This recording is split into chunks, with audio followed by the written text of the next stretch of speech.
Attack வந்தால் என்ன பண்ணுறது அப்படின்னு சொல்கிறதில் வந்து சிபிஆர் பண்ணிடுங்க, இல்லைன்னா லோடிங் டோஸ் வச்சுக்கோங்க அப்படின்றாங்க.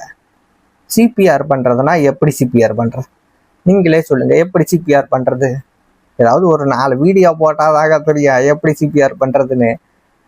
தெருவுக்கு 4 டாக்டர் கேட்டுறாங்க, சிபிஆர் பண்ணுறது எப்படின்னு எங்களுக்கு தெரியுமா?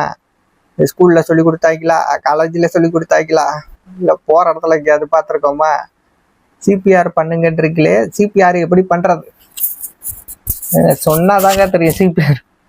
சிபிஆர் எப்படி பண்ணுறது, சிபிஆர் எப்படி பண்ணுறது இதெல்லாம் நம்மளுக்கு தெரியாது. சிபிஆர்லாம் தெரியாது. அதுக்கு அடுத்து லோடிங் டோஸ் வாங்க.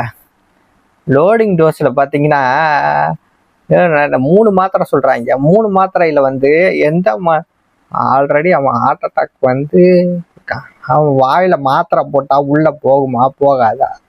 ஆனால் மாத்திரை கொடுத்தா என்ன ஆகும், நமக்கு எதுக்கு வம்புன்னு தான் யோசிப்பாங்க. தவிர லோடிங் டோஸ் எல்லாமா பாக்கெட்டுக்குள்ளே போட்டு போவாங்கன்னு யோசிக்கக்கூடாதுங்க. போட்டு வச்சுக்கணும். ஆத்திர அவசரத்துக்கு எப்படியாவது அவனை காப்பாற்றணும்னு தான் பார்க்கணும். எப்படியாவது காப்பாற்றணும். லோடிங் டோஸை இப்போ பாக்கெட்டில் இருக்குது. இப்போ